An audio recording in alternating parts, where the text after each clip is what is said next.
رمضان كريم رمضان كريم مبارك عليكم الشهر. چلیں ایک سوال یہ ہے کہ ملک سے باہر جانے والے لوگ جو ظہر کے بعد سفر کریں ان کی فلائٹ 12:30 تک ہے تو روزے کا کیا حکم ہے؟ فلائٹ 12:30 تک ہے اور ظہر کے بعد سفر کریں یعنی کیا مطلب؟ بہرحال دیکھیں مسئلہ میں آپ کو بتا دیتا ہوں، سوال خود سمجھیں آپ اور جواب بھی سمجھنے کی کوشش کیجیے آپ. مسئلہ یہ ہے کہ جو سفر انسان اختیار کرتا ہے، اگر ظہر کے بعد سفر اختیار کر رہا ہے تو یہ روزہ تو اس کو ہر حال میں مکمل کرنا ہے، چاہے ایسی جگہ پہ جا رہا ہو جہاں پہ اس کو 10 دن رکنا ہے، چاہے ایسی جگہ پہ جا رہا ہو جہاں پہ اس کو 10 دن نہیں رکنا ہے. یہ روزہ اس کو بہرحال مکمل کرنا ہے. یہ روزہ سمجھو اس کا بچ گیا اگر وہ ظہر کے بعد سفر اختیار کر رہا ہے. درست. پھر جو اس کی ڈیسٹینیشن ہے جہاں پہ وہ جا رہا ہے، اب اگر ادھر اس کا 10 دن کا ارادہ ہے تو اگلے دن سے روزے اگلے دن سے بھی رکھے گا. یہ بھی ہو گیا. باقی جو جہاں اس نے رکنا ہے، مثلا فرض کریں 10 دن سے زیادہ کا اس کا ارادہ ہے تو وہ بھی روزے رکھے گا. لیکن اگر جس جگہ پہ گیا ہے وہاں اس کا 10 دن سے زیادہ کا قصد نہیں ہے، 8 دن رکنا ہے، 6 دن رکنا ہے، 2 دن رکنا ہے، 4 دن رکنا ہے، تو یہ تو بہرحال مکمل ہوگا، لیکن اگلے دن سے پھر روزے اس کے اوپر ساقط ہو جائیں گے کیونکہ وہ مسافر شمار ہوگا. یہ اس وقت ہے کہ جب انسان سفر اختیار کر رہا ہو بعد الظہر اور کسی ایسی جگہ پہنچ رہا ہو کہ جو 2 صورتیں آپ کی خدمت میں عرض کی کہ یہاں وہاں 10 دن کا ارادہ ہے یا 10 دن کا ارادہ نہیں ہے، تو دونوں کا مسئلہ آپ کی خدمت میں نے عرض کر دیا.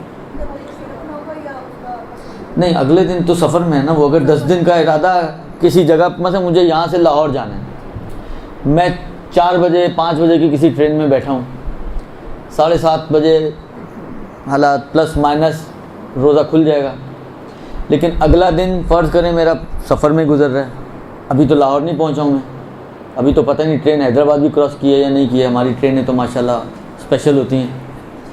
تو یہ روزہ پھر نہیں رکھا جائے گا، یہ روزہ نہیں رکھا جائے گا، مگر یہ کہ یہ اگلا جو مسئلہ میں بتانے جا رہا ہوں اس کے اندر یہ شامل ہو جائے تو وہ ایک الگ مسئلہ ہے. اب ایک سوال میں خود بنا لیتا ہوں. ایک تو آیا ہے وہ سوال یہ کہ جی اگر کوئی ظہر سے پہلے سفر اختیار کرے تو اس کے روزے کا کیا حکم ہے؟ تو اس میں اگر کسی کو ظہر سے پہلے سفر اختیار کرنا ہے تو یہ سوچ کے کہ جی میں نے تو سفر اختیار کرنا ہے وہ روزہ ہی نہ رکھے، یہ جائز نہیں ہے. روزہ اس کو رکھنا ہے. جیسے ہی وہ اپنے شہر کی حد سے باہر نکلے گا یا حد ترخص جس کو آپ کہتے ہیں اس کو کراس کرے گا، اب وہ روزہ کھول لے. یہ آزاد ہے، روزہ کھول لے. البتہ یہاں پر پھر 2 صورتیں بن سکتی ہیں. حالانکہ فرض کریں میں یہاں سے کراچی سے حیدرآباد جا رہا ہوں، لمبا سفر ابھی نہ سمجھیں آپ، کراچی سے نکلنا ہے مجھے حیدرآباد جانا ہے. میں سب فرض کریں کہ کراچی سے حیدرآباد 2 گھنٹے کی ڈرائیو ہے اور میں تقریباً یوں سمجھیں کہ آپ 11:30 کے لگ بھگ 11:45 کے لگ بھگ کراچی سے نکلا ہوں. کراچی کراس کرتے کرتے مثلا 12 بج گئے، 12:15 بج گئے، اذان فرض کریں 12:30 بجے ہو رہی ہے. تو اب جو کراس کیا ہے میں نے تو میں آزاد ہوں، چاہوں تو کھا پی سکتا ہوں. لیکن فرض کریں کہ اگر میں کراس کرنے کے بعد کھاتا پیتا نہیں ہوں اور پھر جس جگہ جا رہا ہوں اس جگہ 10 دن کا ارادہ ہے میرا. البتہ مثال تھوڑی ٹیڑھی بن گئی ہے اس لیے کہ میں بالکل آپ کو ایج پہ لے کر گیا ہوں. اس میں شرط یہ ہے کہ آپ ظہر سے پہلے وہاں پہنچ جائیں.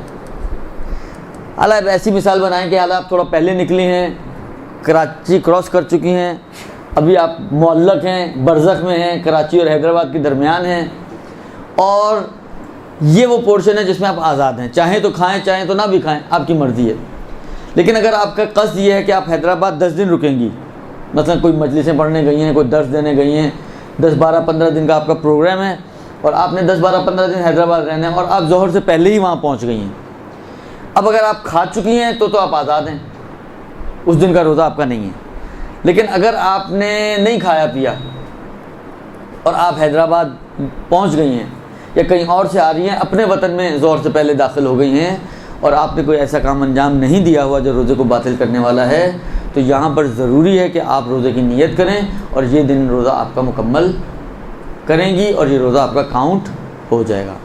بس آپ سب نکل رہی ہوں اپنے شہر سے کسی ایسی جگہ جہاں 10 دن کا ارادہ ہو، یا کہیں سے آپ اپنے شہر میں انٹر ہو رہی ہوں تو 10 دن کے ارادے کی بھی ضرورت نہیں ہے۔ دونوں صورتوں میں اگر آپ ظہر سے پہلے پہنچ رہی ہیں اپنی ڈیسٹینیشن پہ، اور ظہر سے پہلے پہنچنے کے ساتھ ساتھ آپ نے اس دوران کوئی ایسا کام انجام نہیں دیا جو روزے کو باطل کرنے والا ہے، تو اس دن کا روزہ رکھنا آپ پر واجب ہے اور یہ روزہ مکمل کرنا آپ پر واجب ہو جائے گا۔ درست جی؟ یہ جناب علی،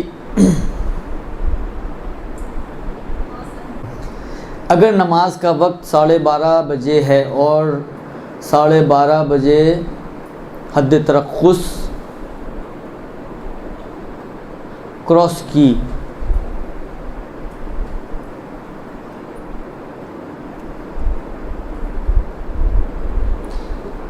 جب سوال آپ نے ٹیڑھا بھیجا تو جواب بھی میں ٹیڑھا ہی دوں گا۔ اتنی ایکیوریسی ہمارے اندر اگر آ گئی تو کیا ہی بات ہے۔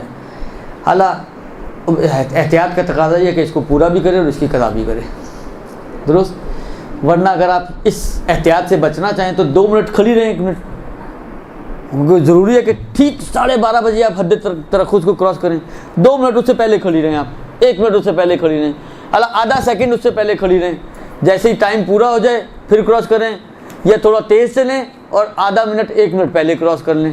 اب جس اعتبار سے اگر روزہ رکھنا چاہتی ہیں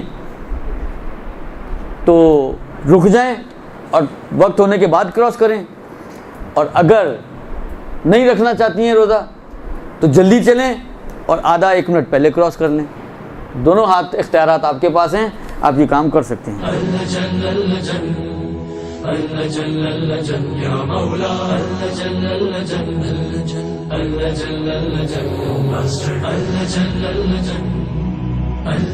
يا صاحب السماء